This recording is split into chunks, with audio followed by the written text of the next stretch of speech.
Hello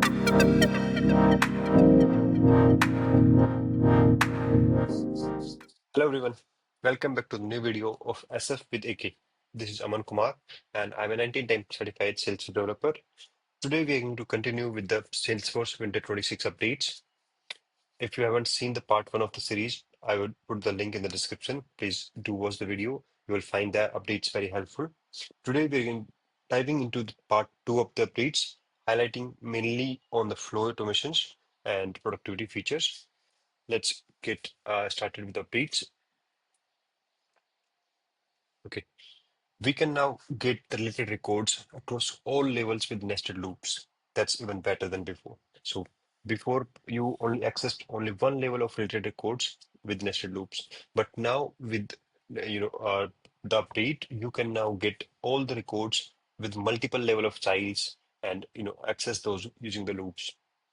For example, an account has several little team members. So before you were only able to get the account with this same member, but now you will also be able to get the team member and its cases, or you can go much deeper and you will be able to access all levels with loops.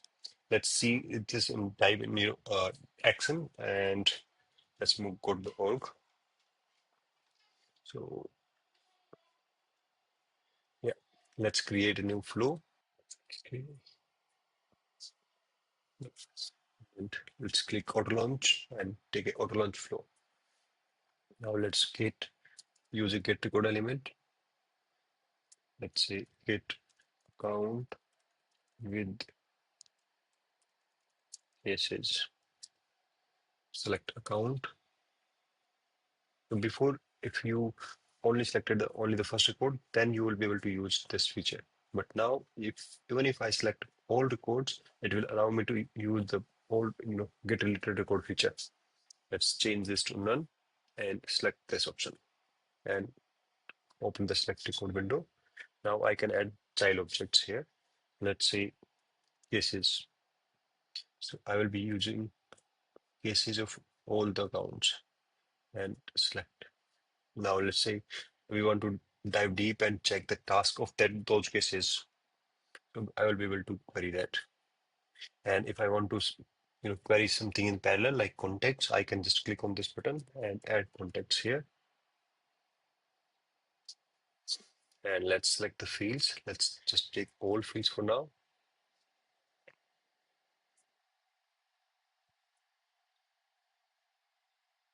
And also you can filter, sort, and store the data in different variables and do multiple things. I can use the filters here. If not on the previous screen, I can sort the data, how I want to query it. And also I can preview. That is not part of FX. So that's why I love the flows. You can preview things much better, visualize it. So in this, you can see we are querying account as a collection. In this collection, we are querying cases. That is also a collection. And if I close this, we are also querying contacts. But if I open the cases, we are also querying tasks. So there will be tasks. So we are going 3 level deep and we can visualize this and find the fields we need. Let's save it. Now let's loop on it. So this is account loop. So let's take the variable and inside the account loop, we will use loop again. And this is, let's say, case loop. And as you can see, we have the option to correct the item and cases. Now, in the cases, we can also loop again because we have one more child object, and this is task loop. So we'll take the current item from case and tasks. And if you want to loop over context, we will have to get out of the case loop and then use again a loop. So we'll use this context loop and we'll select, as you can see. So this is another enhancement that I looked at. Right now, we are outside of this loop. So we are not even seeing those variables. We are only seeing the variables that are accessible over here in this flow. I'll select this and contacts. So now, as you can see, we have accessed all the child records. Now you can do anything with these records. You can update the cases, you can update the task, and you can query all the data within a single query. So this was not possible before when we had to use Apex to write subqueries, and sometimes we miss the fields. And it's I for personally for me, I choose Flow as a better option because it's visualized and it's easy to read. And with this new feature, I think I would be going again with flows.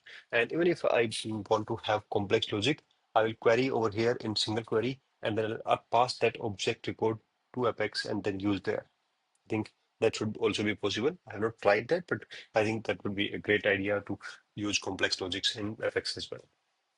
Because writing query in Apex is a little hectic, and it's much cleaner in flows. Let's move to the next update. Now we can trigger a flow when a file is attached to a report. So we can write a trigger or a flow on content document link. So whenever someone attaches a file to a record, we can trigger an event on that, and we can capture that event and do the automations like checking for file names, triggering out other validations, or copying the file from one object to another object, like from parent to child. So if I'm getting updating the file on contact or account, I can pass that file to opportunity within that flow only. I don't need to use Apex for this now. For this to work, let's see how it works in Salesforce. So we'll have to create another flow for this. It's a different type of flow.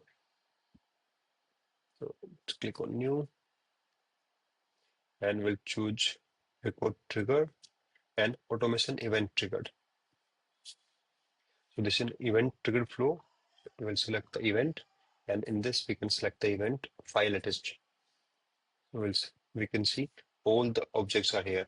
So you need to select that object to which the file will be attached, and you can take the decision on that. So let's say we are attaching a file to account. Now we can select the names, which file or which resource we want to use. Think it's much cleaner and easier to use now, because I had using Apex multiple times just because it was not possible in Salesforce phones. It was a feature in beta before, but it's generally available now, and we can easily use it. Let's move to the next one. Prevent used fields in data tables. So I had an update in the data table that you can refer from the first video, and this is another one from data tables where you can use fields, and Salesforce will restrict these fields from getting deleted. So if I'm using a field in anywhere in data table, it will not allow me to delete that field without removing that reference.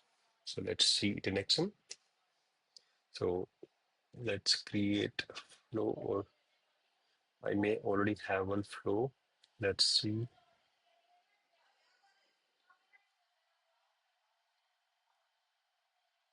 So I think this is the flow. It's already activated. Let's see if we have a data table in this.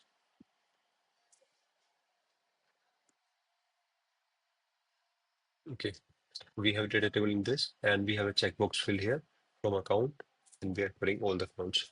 So let's try to delete this checkbox field now. Go to account, fields, and we have demo checkbox here, and we'll try to delete it.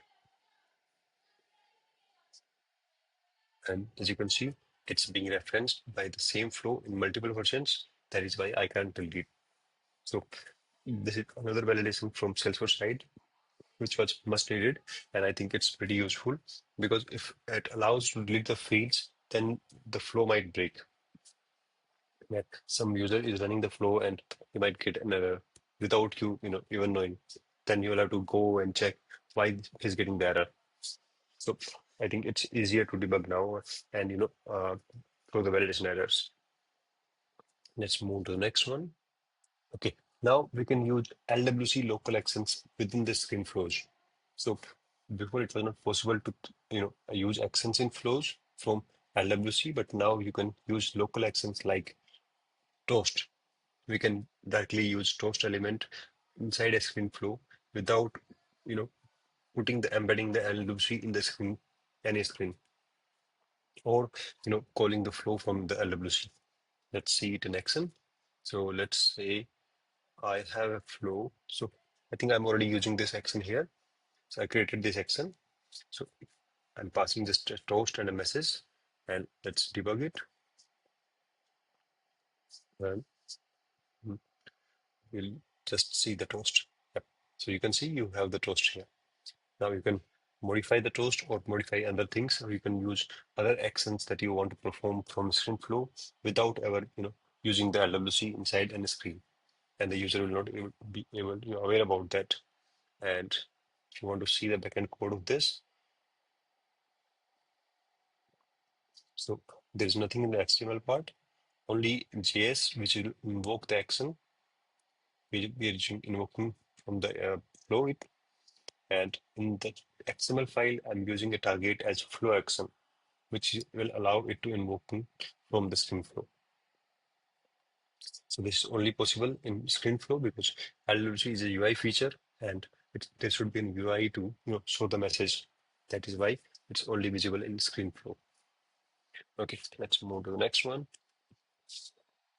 So make text and display text components more readable and accessible. So now we have more features in text display text component. Before there was no heading or different rich text components inside the display text, but now we can add that.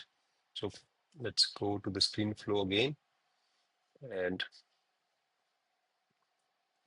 let's try to change the version. If I can show you the comparison,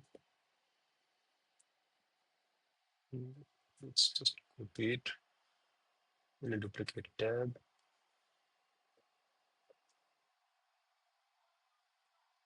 Let's save it as a new version.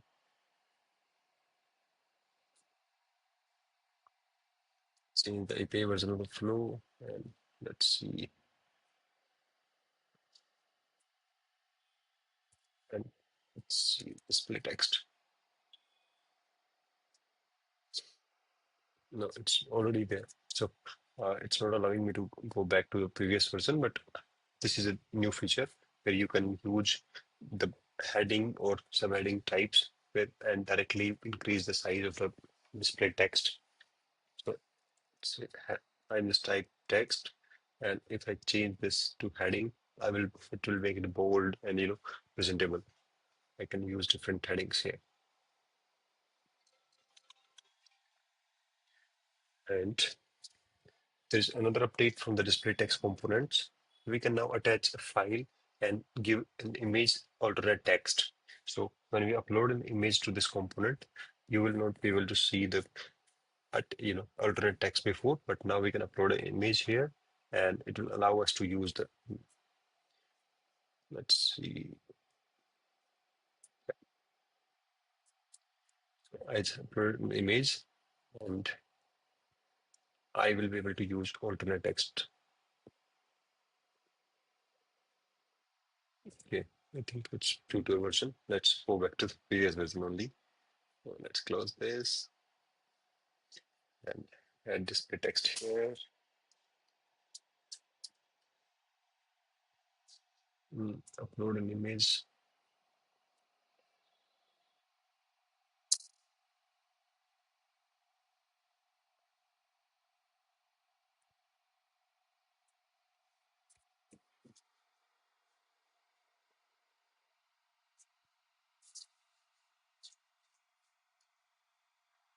And we will be able to add the alternate text here. So this is helpful when the image is not able to load properly in any browser. So you can use alternate text to display what the image is, and let the user know about that. Let's move to the next one. So this is from Marketing Cloud Growth, where we can automate the path experiments like A/B testing, and we can select the winner automatically. Now that is also possible in Growth Edition. So we just need to give the automated, select the path selection as automated, and provide the performance metric which we want to use. Let it be open rate or click rate, and just provide a timeline, how many days we want to wait. It may be weeks or days, and then select the best performance. And we'll, just like A/B testing, it will send the email to the remaining users on that winning path. Now there's a new type of flow that's available now. That's on-demand flow. So this is a type of flow which can be accessed from REST APIs. You just need to use this URL and you will be able to pull the on-demand flow from anywhere in the REST API and invoke that. It will be an auto launch flow which you can trigger from anywhere. And we can use the transform element within the element, apex action or any action where we are using, we're calling a complex data type. So as you can see in the instance notes, we are using apex input, and in that we get an option to use resources or transform. And when we select transform, we'll see transform data mapping. When we click on data mapping, we will see something like this, where we can select different objects and fields and map those as needed. So now you don't have to create another transfer outside of the element, but you can do that inside that element setup. Now this is from Data Cloud, where you can use the persistent logging to log flow in Data Cloud. It will allow us to report on the flow, how the flow is performing, where is the flow maybe causing error, or which element is throwing error. And you can create a report on that as well. So this is available in all types of flows. So let's go to report trigger flow. Let's close this. Let's close this. Let's create a new one. So in the start element, we have an option for that.